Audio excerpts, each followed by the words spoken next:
I have a great time with my life, and I want to share it. I love living. I think that's infectious. It's something that you can't fake.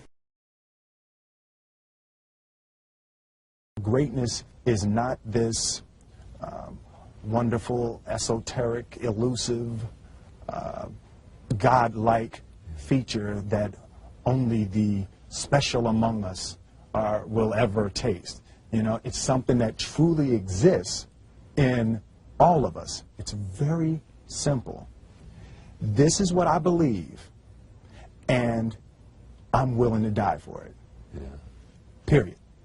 It's that simple. I know who I am, and I know what I believe. I know who I am, I know what I believe. That's all I need to know. And that's all I need to know. So from there, you do what you need to do. Yeah. You know, and I think what happens is we make the situation more complex than it has to be. Because we're looking for complexity. There's got to be something complex to understand. It can't be that easy. No.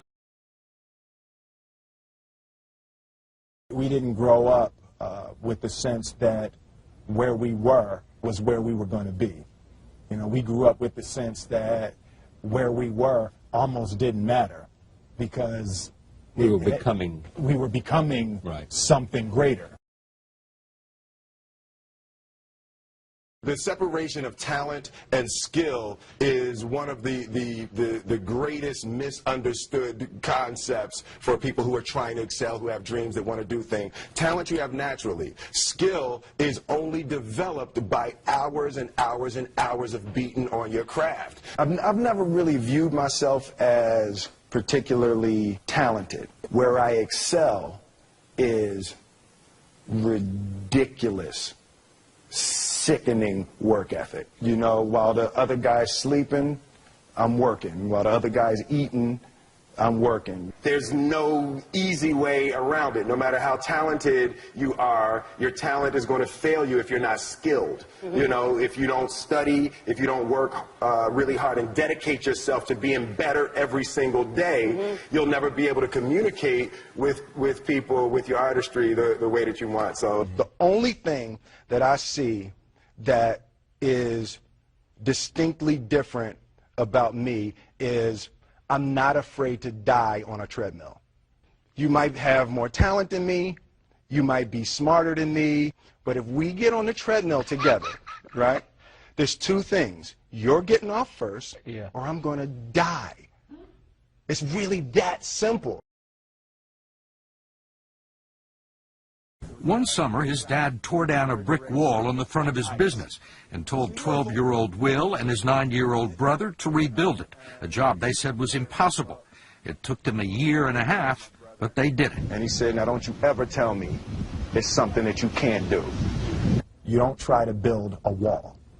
You don't set out to build a wall. You don't say, I'm going to build the biggest, baddest, greatest wall that's ever been built.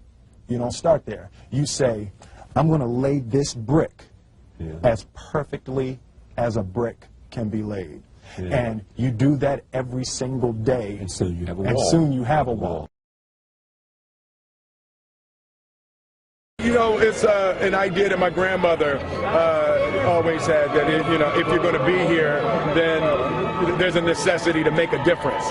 She always instilled the responsibility, the spiritual responsibility that you have to make every group you come in contact with better. I want to do good.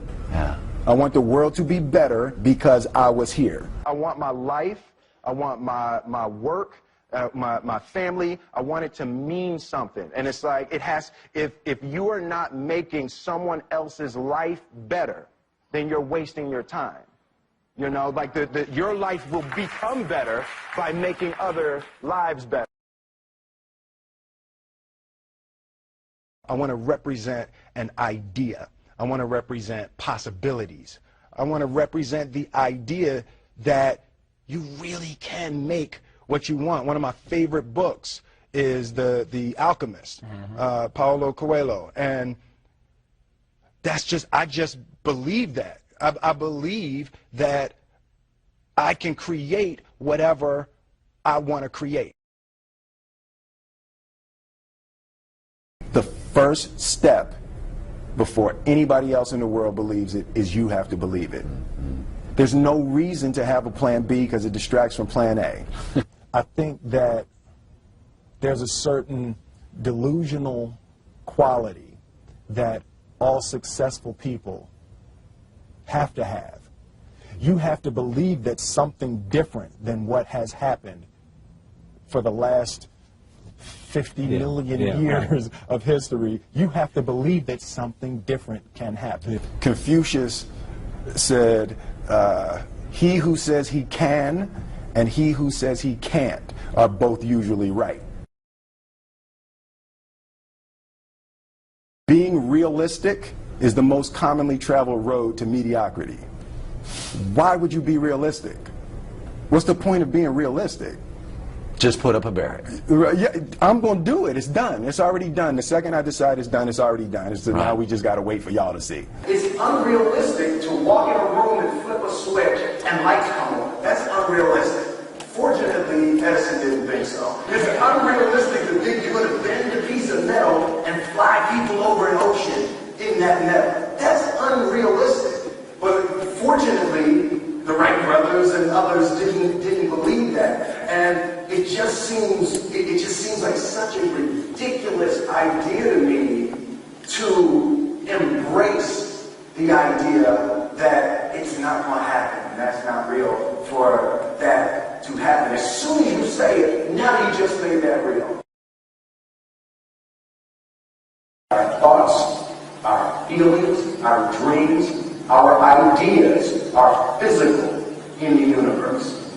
That if we dream something, if we picture something, if we commit ourselves to it, that is a physical thrust towards realization that we can put into the universe. That the universe is not a thing that's going to push us around. That the world and people and situations are not something that are going to push us around. That we are going to bend the universe and command and demand that the universe become what we want it to be. I study the patterns of the universe. There's a redemptive power that making a choice has, you know, rather than feeling like you're at effect to all the things that are happening.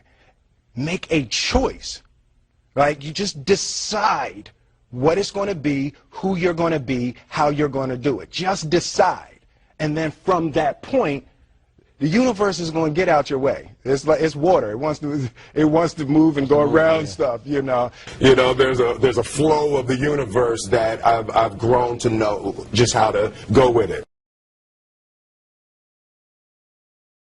I realize that to have the level of success that I want to have, it's difficult to spread it out and do multiple things. It takes such a desperate, obsessive focus. You really got to focus with all of your fiber and all of your heart and all of your creativity. I'm motivated by fear. Fear. You know? Fear of what? Fear of fear. I hate being scared to do something. And I think what developed in my early days was the attitude that I started attacking things that I was scared of. It was Franklin Roosevelt said the only fear you have to fear is fear itself. Absolutely. Remember that? Absolutely. You can't be scared to die for the truth. The truth is the only thing that's ever going to be constant. Don't ever let somebody tell you you can't do something. Not even me. All right? All right. You got a dream, you got to protect it. People can't do something themselves. They want to tell you you can't do it.